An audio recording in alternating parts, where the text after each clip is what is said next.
오늘 말씀 골로새서 3장 13절에서 14절까지입니다. 제가 말씀을 봉독하겠습니다.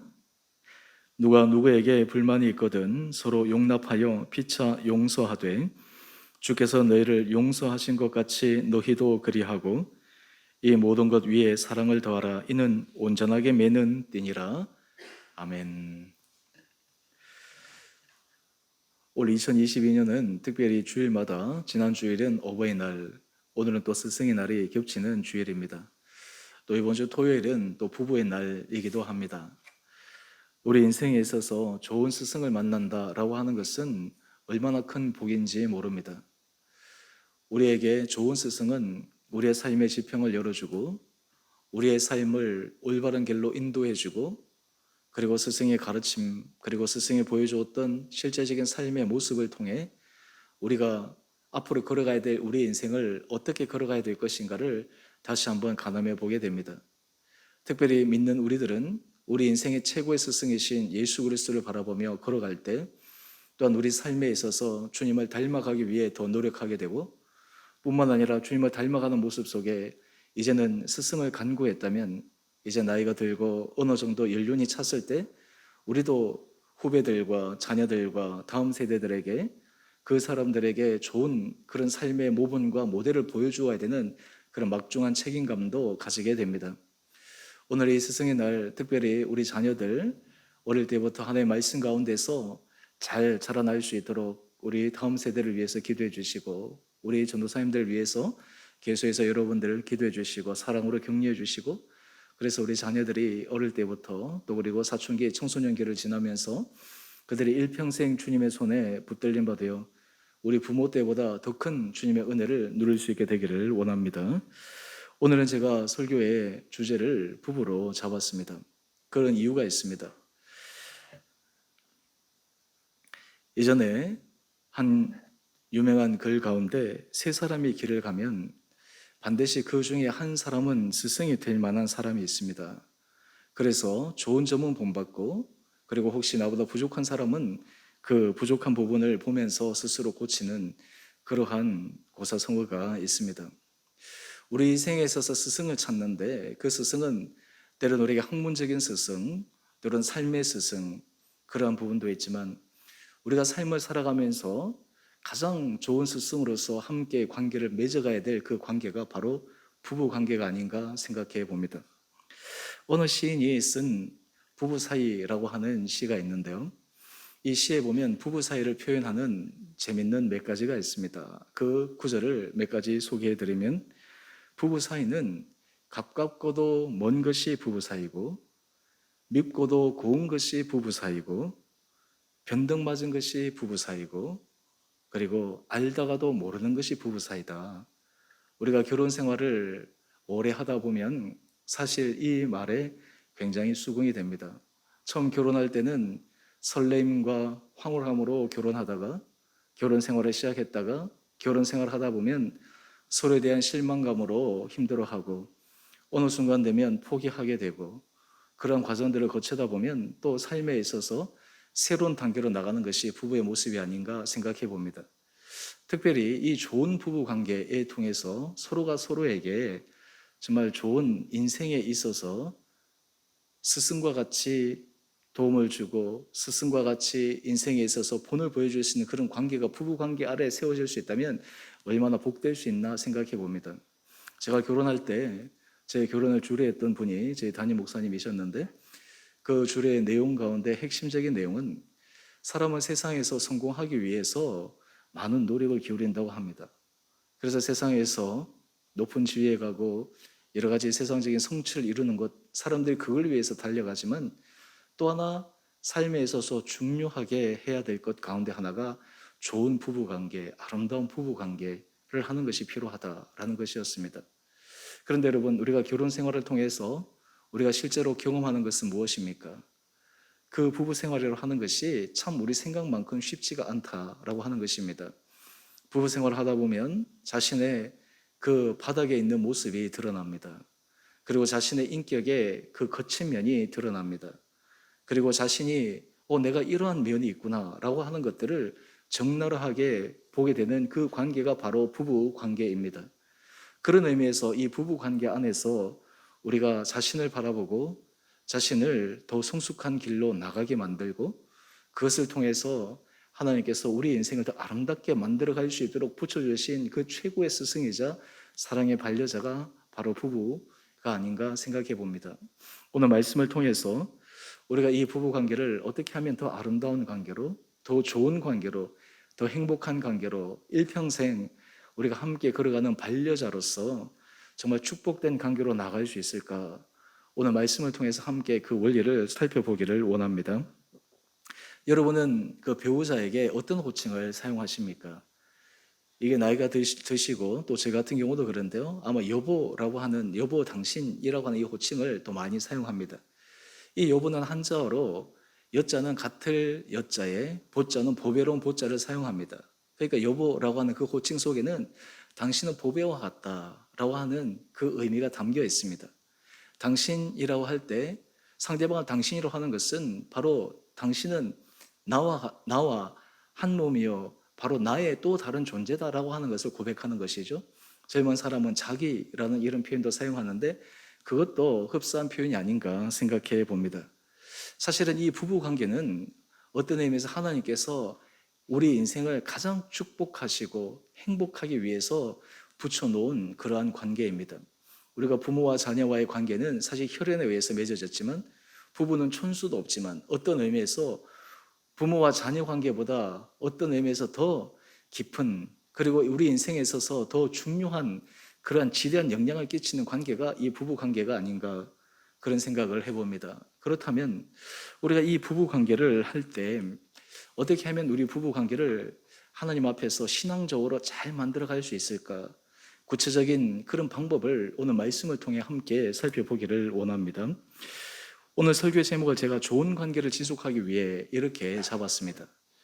여러분, 부부 관계를 가면 갈수록 좋은 관계를 만들어 가는 것, 사실은 그 사람의 인생이 참으로 아름답고 복됩니다. 부부 관계 속에서 우리는 성숙하여집니다. 부부 관계 속에서 우리는 발전할 수 있습니다. 그리고 그 관계 속에서 터득한 그 삶의 스킬과 그 삶의 여유와 삶의 깊이가 다른 사람과의 관계 속에서 드러날 때 우리 삶에 인격적으로 성숙하여지고 그리고 그리스도인다운 그런 삶을 살아갈 수 있게 됩니다. 오늘 우리가 함께 읽었던 골로새서 이 3장 13절 14절의 말씀은 우리가 인생에 있어서 현실적인 그 부부의 현실적인 문제 앞에 직면했을 때 그리스도인들이 어떻게 해야 될까? 특별히 저는 그 관계의 부분을 이 부부 관계에 우리가 적용해서 한번 살펴보기를 원합니다. 먼저 우리가 함께 같이 나누기를 원하는 것은 우리가 부부 생활을 할 때 일평생 서로 행복하고 황홀하고 기뻐하면 얼마나 좋겠습니까? 그런데 처음에는 그렇게 시작했지만 이내 그 불같은 사랑의 그 감정이 좀 식고 그리고 자신의 삶이 어느 정도 부부 생활 속에서 안정되기 시작하면 서로의 부족함이 드러납니다. 서로의 연약함이 드러납니다. 그러면 그 안에 자기도 모르게 여러 가지 불편한 마음 그리고 불만 이런 것들이 당연히 일어나게 되어 있습니다. 오늘 그렇다면 이런 것이 일어날 때 성경에서는 그것을 어떻게 처리하는 것이 올바른 길인가 우리에게 말씀하고 있습니다. 그래서 제가 첫 번째 우리가 함께 영적 원리로 살펴보기를 원하는 것은 불만이 생길 때 용납과 용서를 할 수 있어야 한다. 이런 부부 관계 안에서 이 문제는 사실 우리가 다른 사람과의 관계 속에서도 우리가 적용할 수 있는 중요한 원리입니다. 오늘 먼저 우리 골로새 3장 13절 우리 첫 번째 부분을 한번 살펴보십시다. 누가 누구에게 불만이 있거든. 여러분 사람은 자기 자신에 대해서 완벽하게 만족하는 사람이 없습니다. 여러분 자신에 대해서 완벽하게 만족하는 사람을 우리는 나르시시즘, 자기 애적 사람이라고 이야기를 합니다. 자기에 대해서도 100% 만족하는 사람이 없습니다. 자기에 대해서도 좀 부족한 점을 알고 못마땅한 점이 다 있습니다. 하물며 관계 속에서 어떻게 상대방이 100% 자기에게 만족스러울 수가 있겠습니까? 우리 인간관계를 한번 살펴보십시오. 관계 속에서 우리가 대부분이 좋은 점도 있지만 또 힘든 부분도 있고 이런 것들이 함께 뒤섞여서 있습니다. 특히 부부 관계 안에는 그런 것들이 더 첨예하게 일어납니다. 오늘 골로새서 3장 13절을 보면 누가 누구에게 불만이 있거든. 여러분은 부부 관계를 하면서 이 불만이 생길 때, 불편함이 생길 때, 어떻게 그 불만과 불평, 이 마음의 불편함을 해소하십니까? 어떻게 처리하십니까? 어떻게 반응하십니까? 오늘 골로새서 3장 8절 앞에 보면 우리가 옛사람이 벗어버려야 될 그 삶의 하나의 원리를 이렇게 얘기합니다. 이제는 너희가 이 모든 것을 벗어버리라. 곧 분함과 노여움과 악의와 비방과 너희 입에 부끄러운 말이라. 여러분, 우리가 부부 관계에 있어서 서로에게 큰 상처를 주는 가장 큰 이유 중에 하나가 자신이 불만이 일어났을 때, 불평이 일어났을 때 자기도 모르는 사이에 입에서 나오는 거친 말입니다. 상대방에게 이 거친 말이 자기도 그냥 미처 필터링 하지 못한 채로 나오기 때문에 그것이 상대방에게 전달되었을 때 상대방은 그 말로 인해서 굉장한 상처를 받게 됩니다. 사실 우리가 참 아이러니한 것은요, 이것을 알매도 불구하고 다음에는 내가 다신 그러지 않아야지 이렇게 생각하는데 또 그 상황에 직면하게 되면 나도 모르게 그러한 것들이 불쑥불쑥 나오게 됩니다. 아마 결혼 생활을 할 때 아마 이 부분이 없는 사람은 아무도 없을 것입니다. 아마 정도의 차이만 있을 것입니다. 아마 상대방에게 얘기하는 것 정도의 차이 있을 뿐이지 실제로는 서로의 거친 말들, 상처 주는 말들, 때로는 비꼬는 말들, 비아냥거리는 말들, 사실 그런 말들을 통해서 이 부부 관계가 더 악화로 빠질 수 있는 어려움이 있습니다. 그런데 오늘 성경은 우리에게 이야기를 합니다. 서로에게 불만이 있거든 어떻게 해야 하는가? 두 가지 원리를 제시합니다. 먼저 첫 번째는 우리 골로새서 3장 13절 말씀을 한번 보십시다. 그 다음 말씀입니다. 서로 용납하여. 저는 이 말씀을 이번에 준비하면서 참 많은 것을 제가 깊게 생각하게 되는데 우리가 용납을 한다라고 하는 것, 한마디로 해서 받아들인다라는 것이죠. 상대방을 인정한다는 것입니다. 상대방을 있는 그대로 내가 수용한다라고 하는 그러한 의미입니다. 오늘 누가 누구에게 불만이 있거든 인간관계에 있어서 성숙한 그리스도인이 지향해야 될 부분은 용납이 필요하다라고 하는 것입니다. 여러분, 우리가 부부 생활이 사실 행복하고 즐겁고 그리고 아름다운 관계가 되기 위해서 서로에 대한 이 용납, 서로에 대한 수용, 서로의 받아들임, 이런 것들이 굉장히 필요합니다. 그렇다면 이 용납을 하기 위해서 어떻게 우리가 주님의 은혜 아래서 이 용납을 할 수 있을까? 사실 어떤 사람은 인격적으로 너무나 훌륭해서 서로의 부족한 점을 이렇게 용납해주고 이해해주고 하는 사람들이 많이 있습니다. 또한 그런 사람들 보면 굉장히 존경스럽기도 합니다. 그렇다면 우리 그리스도인들은 어떻게 이 용납을 해야 될까? 어떻게 이 용납에 있어서 하나님께서 우리에게 가르쳐 주시기를 원하는 그 신앙의 훈련의 원리가 무엇인가? 오늘 그것을 계속해서 우리에게 이렇게 말씀하고 있습니다. 골로새서 3장 12절에 나오는 말씀인데요. 너희는 하나님의 택하사 거룩하고 사랑받는 자처럼. 여러분, 우리가 상대방을 용납하기 위해서 가장 중요한 것은 자신이 정체성 그리고 자신에 대한 모습이 뚜렷하게 서 있어야 됩니다. 이것으로 심리학으로 얘기하면 자존감이 높다라고도 얘기할 수 있고요. 자신이 어떠한 그러한 자신감이라고 얘기할 수도 있고, 오늘 신앙적으로 얘기하면 내가 하나님의 거룩하고 사랑받는 자다라고 하는 것을 깊게 인식하는 것이 필요합니다. 여러분, 사실 우리가 용납을 못할 때 그 못하는 이유를 가만히 보면 상대방의 부족함도 있지만 우리의 못남 때문에 용납을 못하는 것도 많이 있습니다. 여러분, 부모와 자녀와의 관계를 보게 되면 이 부모에게 주신 하나님의 놀라운 은혜 가운데 하나는 자녀를 용납하는데 그 용납의 정도가 거의 보통 관계에서는 용납할 수 없을 정도의 많은 부분을 용납할 수 있지 않습니까? 어마어마한 사랑이죠. 그 사랑이 있기 때문에 자기도 모르게 머리로 그냥 생각하지 않아도 그냥 용납하게 되는 것이고 그냥 수용하게 되는 것이고 그냥 받아들이게 되는 것입니다. 그런데 그 이유가 무엇입니까? 부모와 자녀와의 관계 속에서 부모는 자녀를 보살피고 양육하고 그리고 케어할 수 있는 그런 존재다라고 하는 그런 인식이 그 안에 자리 잡고 있기 때문에 그러합니다. 여러분, 좋은 부부 관계를 만들기 위해서 가장 중요한 첫 번째는 자신이 그리스도 안에서 하나님 앞에서 거룩하고 사랑받는 존재라고 하는 그 자신의 정체성이 너무너무 필요합니다. 여러분, 우리가 겉으로는 사실은 멀쩡해 보이는데 사실 속으로 들어가면 자신의 정체성이 왜곡되어 있는 많은 사람들이 있습니다.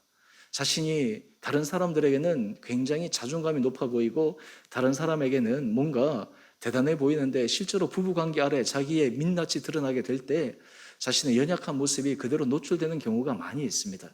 그런데 오늘 성경은 우리에게 말씀하고 있습니다. 우리는 하나님이 택하사 거룩하고 사랑받는 자라고 하는 것입니다.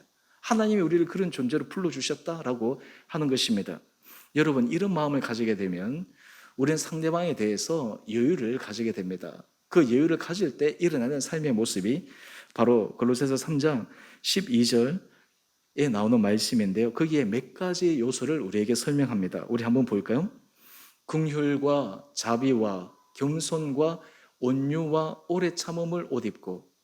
여러분, 이 관계 속에서 가장 중요한 것 가운데 우리가 하나님 앞에서 거룩하고 사랑받는 자로 살아갈 때 다른 사람에게 인격적으로 그리고 다른 사람에게 우리의 삶의 성숙한 모습을 보여주는 삶의 품성적인 태도가 바로 긍휼, 자비, 겸손, 온유, 오래 참음입니다. 그런데 여러분, 이 원리를 가장 잘 적용하지 못하는 관계가 때로 부부 관계일 때가 많이 있습니다. 우리가 참아야 될 때 사실 부부 관계이기 때문에 못 참을 때가 많이 있습니다. 우리가 온유해야 되는데 부부 관계 속에서 우리는 거친 말들이 오가기도 합니다. 때로는 과격하게 표현하기도 합니다. 부부 안에서 서로 겸손해야 됩니다. 상대방을 나보다 더 낮게 여겨야 됩니다.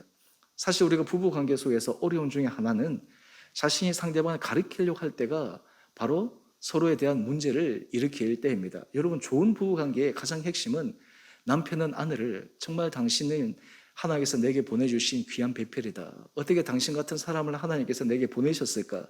그렇게 겸손함으로 아내를 바라보고 고백합니다.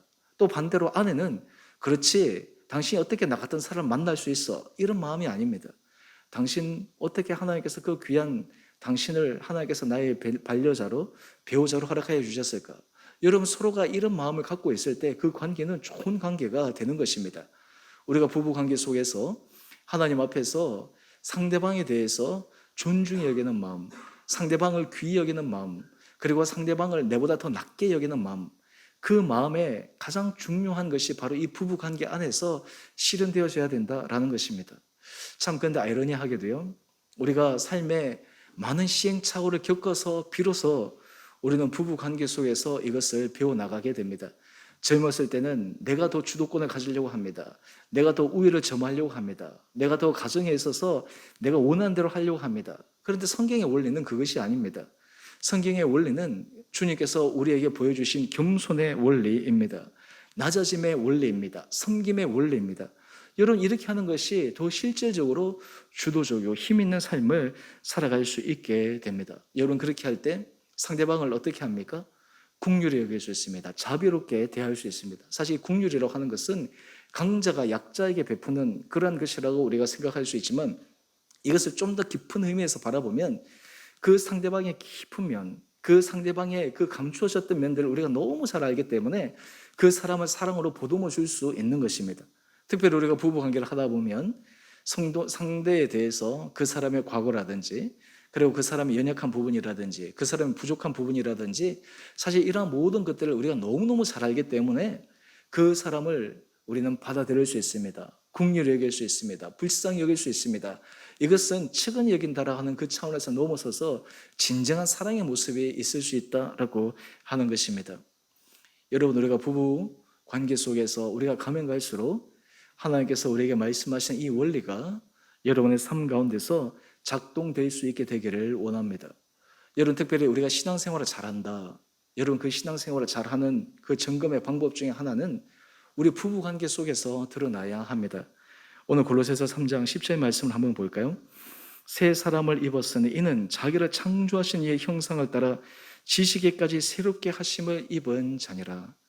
여러분, 우리가 부부관계 속에서 하나님 앞에서 우리의 온전한 모습이 새로워지고 드러날 때 그 모습을 통해서 우리 자녀들이 아름다운 부부관계의 모습을 배워갈 수 있습니다. 참, 우리 한국 사회의 여러 가지 어렵고 힘든 것 가운데 하나가 많은 사람들이 이 부모님의 그 부부 생활이 좋은 영향력을 끼치기는커녕 사실은 많은 경우에 안 좋은 영향으로서 받아들이는 경우가 있습니다. 나는 결혼해서 다시는 저렇게 하지 않아야지. 나는 결혼해서 잘해야지. 근데 실제로 결혼해 보면 또 그런 모습이 자기에게도 그대로 반복되어지는 것이죠. 그런데 우리 자녀들을 생각해 볼 때 우리 자녀들이 우리 부부 관계의 모습을 보면서 야, 나 엄마 아빠처럼 내가 저런 결혼 생활을 하면 참 좋겠다. 나도 저런 행복한 삶을 살아가고 싶다라고 하는 것들을 보여준다면 그것이 얼마나 아름다운 일이겠습니까? 여러분, 특별히 우리가 신앙생활을 잘한다라고 하는 것은 이 아름다운 부부 관계를 만들어가는 것입니다. 저는 우리 사랑하는 주원의 성도님 한 분 한 분들에게 하나님께서 이런 은혜를 도와여 주셔서 정말 여러분의 부부 관계 속에서 하나님 주신 은혜를 더욱더 누리고 여러분들의 한 걸음 한 걸음 성숙하고 성장해가는 그런 귀한 한 분 한 분들 되시기를 원합니다. 여러분 부부는 서로를 성장시킬 수 있는 굉장히 중요한 반려자입니다. 그래서 이 부부가 함께 성장해 나갈 때 우리가 그리스도의 장성한 분량으로 성숙한 분량으로 나갈 수 있게 됩니다. 이것이 바로 용납입니다. 그런데 여러분 용납을 할 때 또 그 다음 단계가 있습니다. 사실 우리가 용납 어느 정도 선에서는 우리가 할 수 있는데 사실 삶을 살아가다 보면 우리가 받아들일 수 없는 힘든 그런 상처를 받을 때가 종종 있지 않습니까? 그런데 이 부분은 우리가 어떻게 처리해야 될까요? 많은 부부들이 힘든 가운데 하나가 뭐냐면 이 받았던 상처를 해소하지 못하고 그것을 처리하지 못해가지고 그것을 계속 묵여두었다가 결국 나중에 그냥 그점을 터지는 경우가 종종 있습니다. 예전에 일본 같은 경우는 그런 일이 일어나지 않습니까? 황혼 이혼이라고. 그래서 나이가 들 때까지 꾹 참았다가 어느 순간 되면 이게 나이가 들어서 그때 하고 우리나라도 최근에 졸혼 이래가지고 어느 정도 이제 이혼은 하지 않지만 나는 이제 이 결혼해서 졸업을 했다. 서로 따로 그냥 살고. 근데 그 안에 왜 그런 일들이 일어나게 될까요?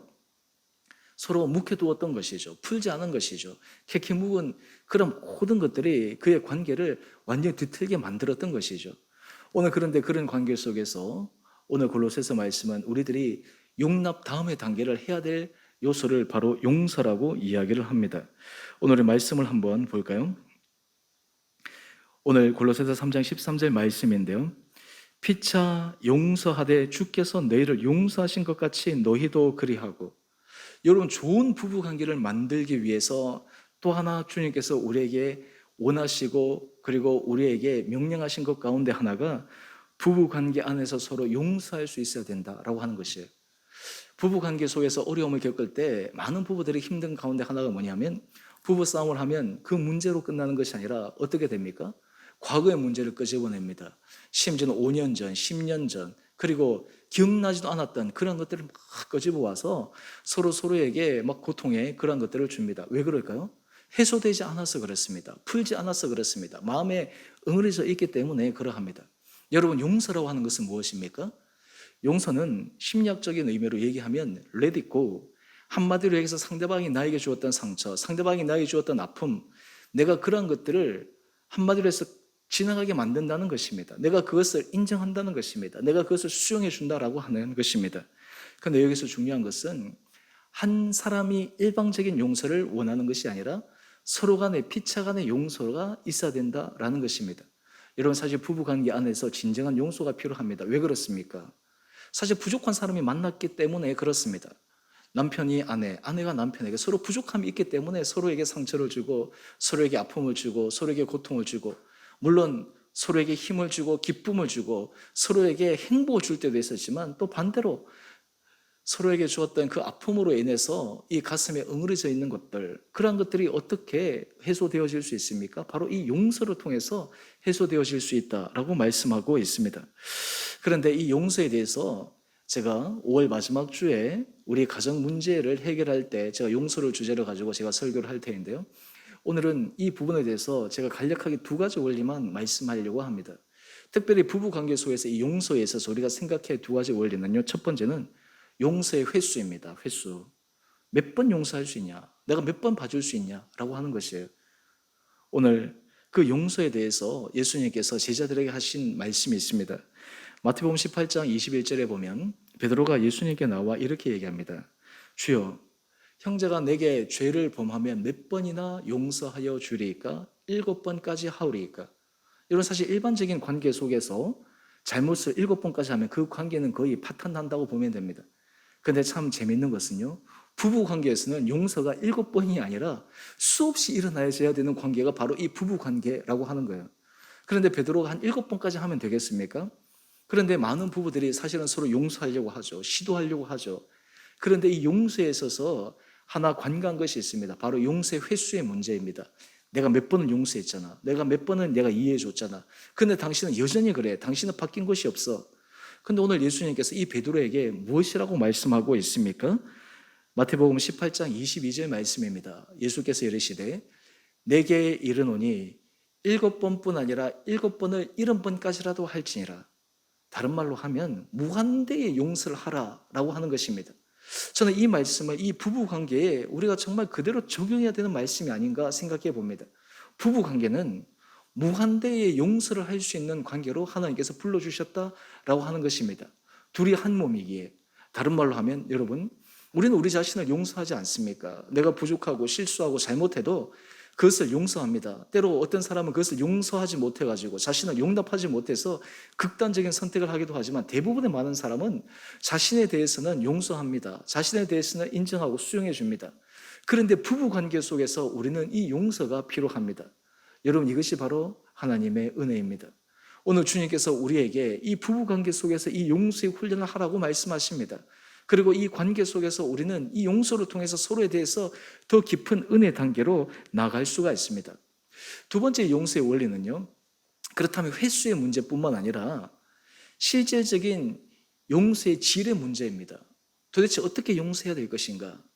오늘 마태복음 이 베드로와 예수님 사이의 질문 답 후에 예수님께서 유명한 비유를 말씀하십니다. 바로 1만 달란트 빚진 자와 100데나리온 빚진 자에 대한 비유입니다.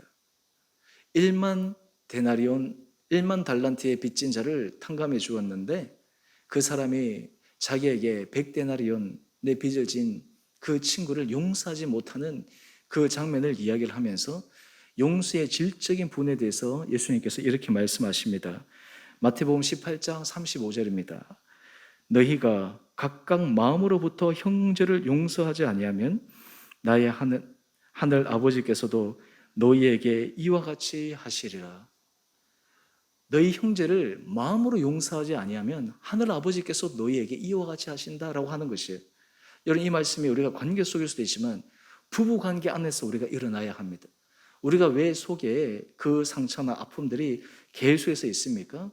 마음으로, 중심으로 용서하지 않아서 그러합니다. 입으로 내가 용서했다, 용납했다 얘기하지만 내 마음속에 중심으로 용서하지 않은 거예요. 중심으로 받아들이시지 않는 거예요. 오늘 이것이 바로 주님께서 말씀하시는 진정한 성숙한 그리스도인의 참된 모습입니다. 오늘 우리가 부부관계 안에서 사실 서로의 부족함이 있을 때 용납하고, 그리고 특별히 이 용서에 있어서 횟수와 그리고 진정한 그 용서의 질적인 모습, 이것을 통해서 우리 부부관계 더욱더 돈독하게 서갈 수 있는 은혜가 우리 성도들 가운데 있게 되기를 원합니다. 또한 이것을 통해서 그 다음 단계가 있습니다. 이것을 통해서 어떻게 우리 부부관계를 주님께서 만들기를 원하시는가?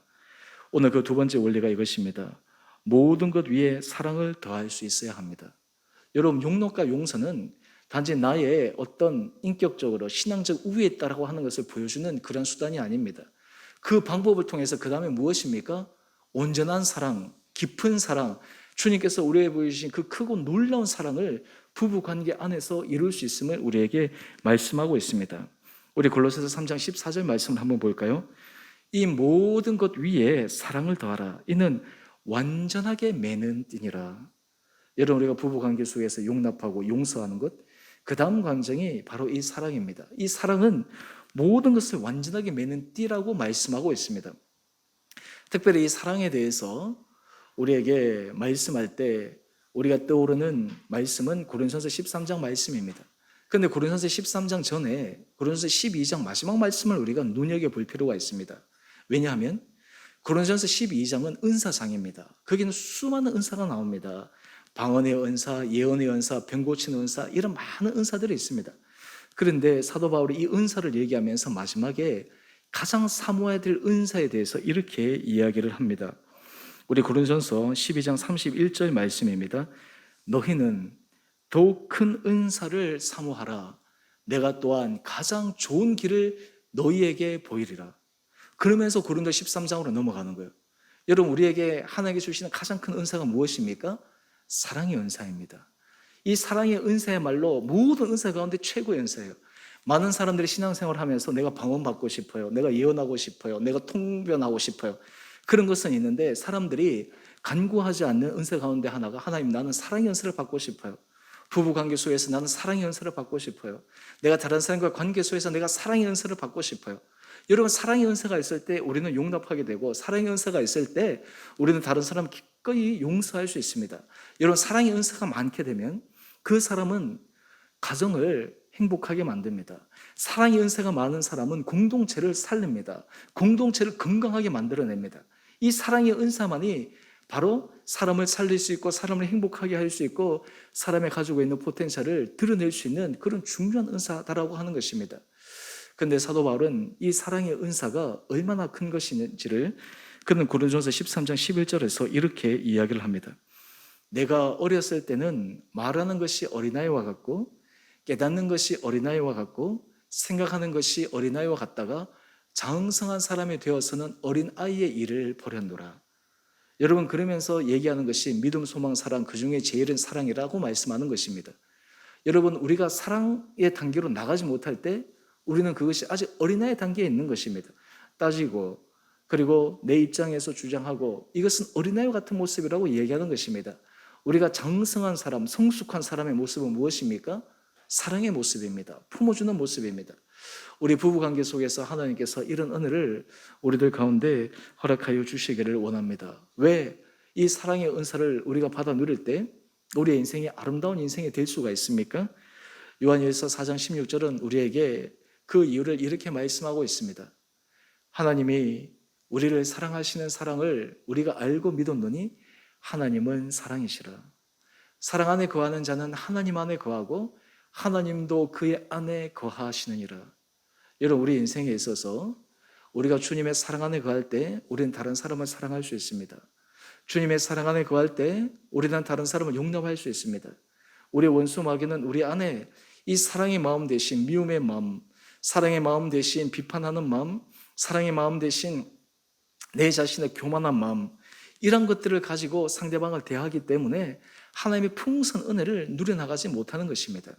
하나님께서 우리를 부부로 불러주신 것, 그리고 이 부부 관계 속에서 우리 가정을 하나님께서 아름다운 가정으로 만들기 위해 우리에게 원하시는 것이 있습니다. 그것은 하나님께서 우리를 사랑하신 것처럼, 심지어는 죄인 되었을 때 자기 아들을 십자가에 내어주심으로 우리를 사랑하셨던 그 주님의 사랑, 이 사랑을 부부 관계 안에서 우리가 이해하고 그것을 실행하고 그것을 누려나갈 때 우리의 가정이 정말 하나님 앞에서 아름다운 가정이 될 수 있으리라 생각합니다.